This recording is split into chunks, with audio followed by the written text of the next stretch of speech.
श्रीमद्वाल्मीकि रामायण युद्धकांड अध्याय 25 रावण का शुक और सारण को गुप्त रूप से वानर सेना में भेजना, श्रीराम का संदेश लेकर लंका में लौट रावण को समझाना। दशरथनंदन भगवान श्रीराम जब सेना सहित समुद्र पार कर चुके, तब श्री मां रावण ने अपने दोनों मंत्री शुक और सारण से फिर कहा, यद्यपि समुद्र को पार करना अत्यंत कठिन था, तो भी सारी वानर सेना उसे लांघकर इस पार चली आई। राम के द्वारा सागर पर सेतु का बांधा जाना अभूतपूर्व कार्य है। लोगों के मुंह से सुनने पर भी मुझे किसी तरह यह विश्वास नहीं होता कि समुद्र पर पुल बांधा गया होगा। वानर सेना कितनी है, इसका ज्ञान मुझे अवश्य प्राप्त करना चाहिए। तुम दोनों इस तरह वानर सेना में प्रवेश करो कि तुम्हें कोई पहचान न सके।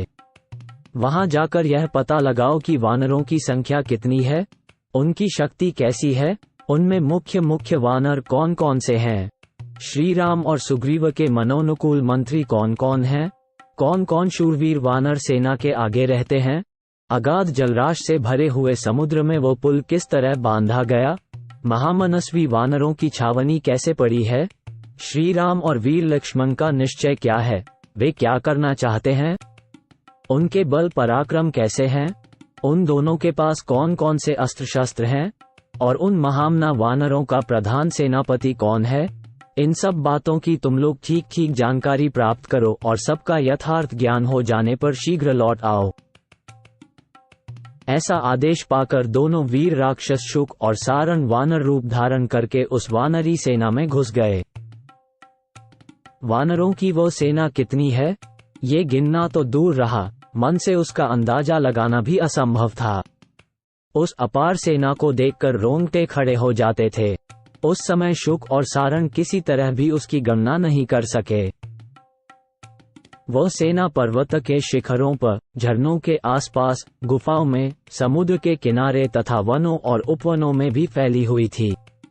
उसका कुछ भाग समुद्र पार कर रहा था, कुछ पार कर चुका था और कुछ सब प्रकार से समुद्र को पार करने की तैयारी में लगा था।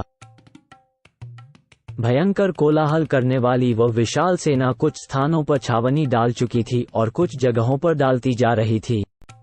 दोनों निशाचरों ने देखा, वह वानर वाहिनी समुद्र के समान अक्षोभ्य थी।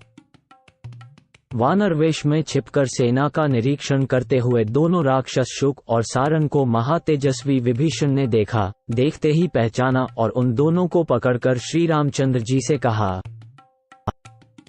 शत्रुनगरी पर विजय पाने वाले नरेश्वर, ये दोनों लंका से आए हुए गुप्तचर एवं राक्षस राज रावण के मंत्री शुक तथा सारण हैं।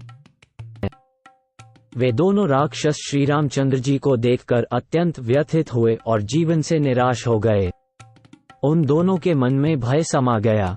वे हाथ जोड़कर इस प्रकार बोले, सौम्य रघुनंदना, हम दोनों को रावण ने भेजा है और हम इस सारी सेना के विषय में आवश्यक जानकारी प्राप्त करने के लिए आए हैं। उन दोनों की वह बात सुनकर संपूर्ण प्राणियों के हित में लगे रहने वाले दशरथनंदन भगवान श्रीराम हंसते हुए बोले, यदि तुमने सारी सेना देख ली हो, हमारी सैनिक शक्ति का ज्ञान प्राप्त कर लिया हो तथा रावण के कथनानुसार सब काम पूरा कर लिया हो, तो अब तुम दोनों अपनी इच्छा के अनुसार प्रसन्नतापूर्वक लौट जाओ। अथवा यदि अभी कुछ देखना बाकी रह गया हो तो फिर देख लो। विभीषण तुम्हें सब कुछ पुनः पूर्ण रूप से दिखा देंगे। इस समय जो तुम पकड़ लिए गए हो, इससे तुम्हें अपने जीवन के विषय में कोई भय नहीं होना चाहिए, क्योंकि शस्त्रहीन अवस्था में पकड़े गए तुम दोनों दूत वध के योग्य नहीं हो।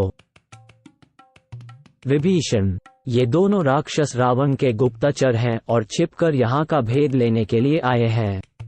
ये अपने शत्रु पक्ष वानर सेना में फूट डालने का प्रयास कर रहे हैं। अब तो इनका भंडा फूट ही गया, अतः इन्हें छोड़ दो।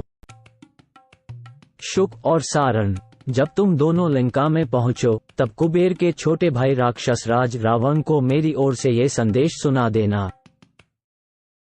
रावण, जिस बल के भरोसे तुमने मेरी सीता का अपहरण किया है, उसे अब सेना और बंधुजनों सहित आकर इच्छानुसार दिखाओ। कल प्रातः काल ही तुम परकोटे और दरवाजों के सहित लंकापुरी तथा राक्षसी सेना का मेरे बाणों से विध्वंस होता देखोगे। रावण, जैसे वज्रधारी इंद्र दानवों पर अपना वज्र छोड़ते हैं, उसी प्रकार मैं कल सवेरे ही सेना सहित तुम पर अपना भयंकर क्रोध छोड़ूंगा।